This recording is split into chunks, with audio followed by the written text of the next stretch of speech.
características de esta ciencia que es tan nueva para nosotros. Las características pues, de la neuropsicología se denotan respecto a que la neuropsicología es una neurociencia que estudia las relaciones entre el cerebro y la conducta, tanto en sujetos sanos como en los que han sufrido algún tipo de daño cerebral. La neuropsicología difiere de las otras neurociencias conductuales en su objeto de estudio, ya que va a centrar pues principalmente este objeto de estudio en el conocimiento de las bases neurales de los procesos mentales más complejos que conocemos en el ser humano. Además debemos decir que la neuropsicología pues circunscribe los sujetos de estudio principalmente o casi exclusivamente a los seres humanos y las conductas estudiadas pues más específicas propias de nuestra especie, como son el pensamiento, la memoria, el lenguaje, las funciones ejecutivas y las formas más complejas de motricidad y de percepción. Entre las características principales, pues podemos decir que la neuropsicología, al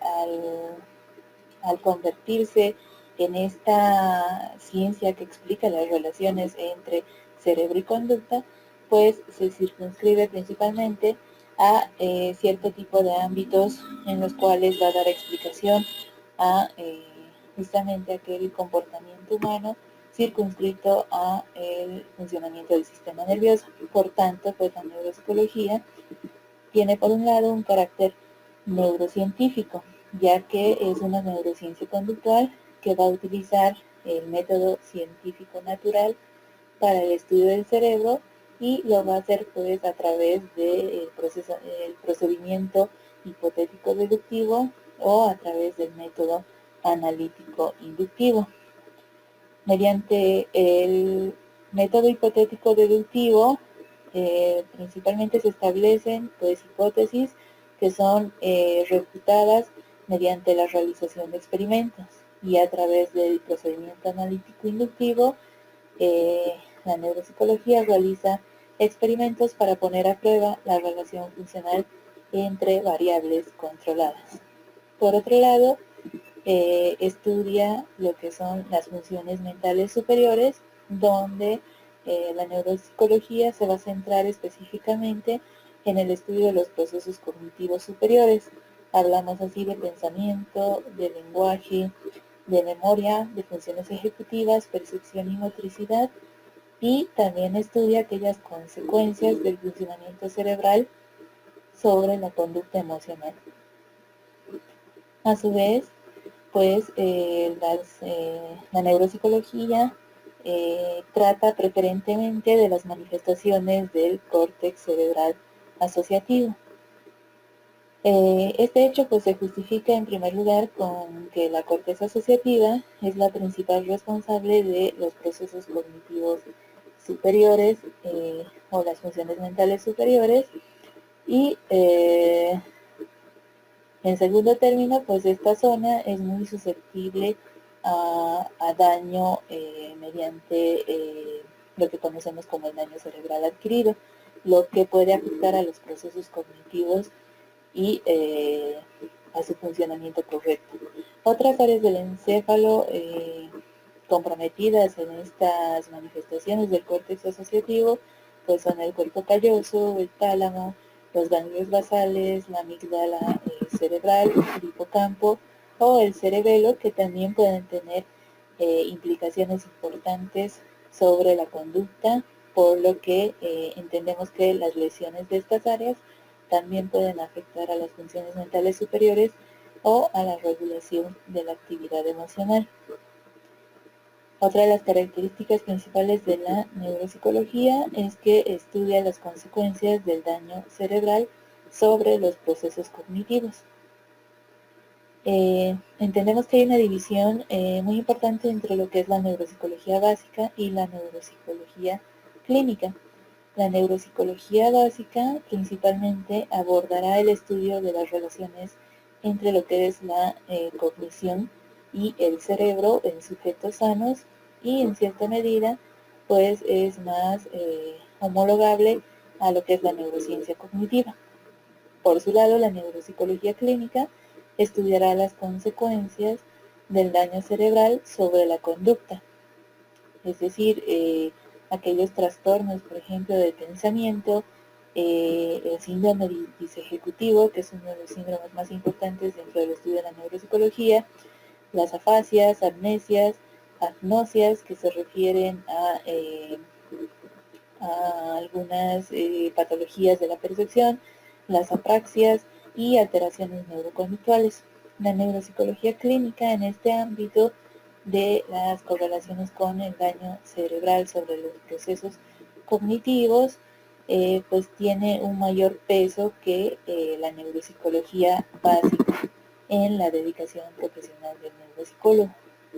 ya que pues en la mayoría de las ocasiones los neuropsicólogos clínicos centran su actividad en las personas con disfunciones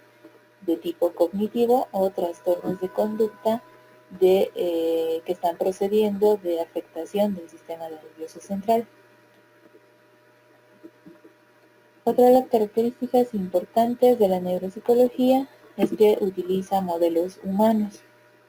La neuropsicología humana se correlaciona junto a la neuropsicología de otras especies de mamíferos, pero pues cada una tiene su propia especificidad. Existen particularidades de la actividad mental superior de la especie humana que hace susceptible el estudio de la neuropsicología como tal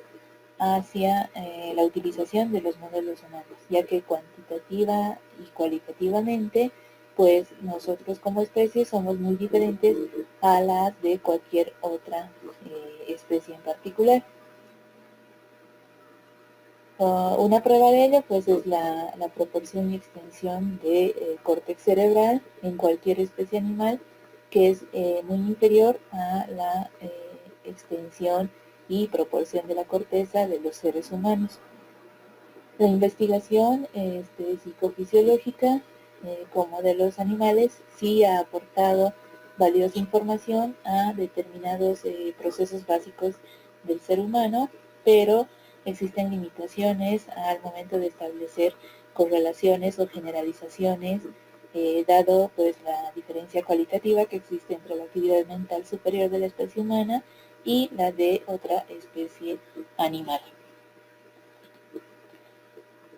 Por último, podemos decir que otra de las características principales de la neuropsicología es su carácter interdisciplinar. Esto denota que pues, en sus orígenes la neuropsicología surgió como una nueva especialidad de forma autónoma, donde pues gracias a la convergencia y a las aportaciones que procedían de diversas disciplinas, como eran la neurología, la biología, la neurofisiología, la psicología experimental, la fisiología, la psicología cognitiva, pues contribuyeron a generar justamente el carácter interdisciplinar que deben poseer los neuropsicólogos que ejercen la actividad dentro de un ámbito pues que es igualmente interdisciplinar, en el que atienden el daño cerebral en conjunto con otros profesionales como son los neurocirujanos, neurólogos, los fisioterapeutas, terapeutas ocupacionales, terapeutas de lenguaje, psicólogos clínicos, trabajadores sociales y neuropsiquiatras. Es así que pues la aportación de las diferentes ciencias y la convergencia de diferentes profesionales hará del actuar del neuropsicólogo pues una mejor forma de intervención sobre aquellos pacientes con daño cerebral.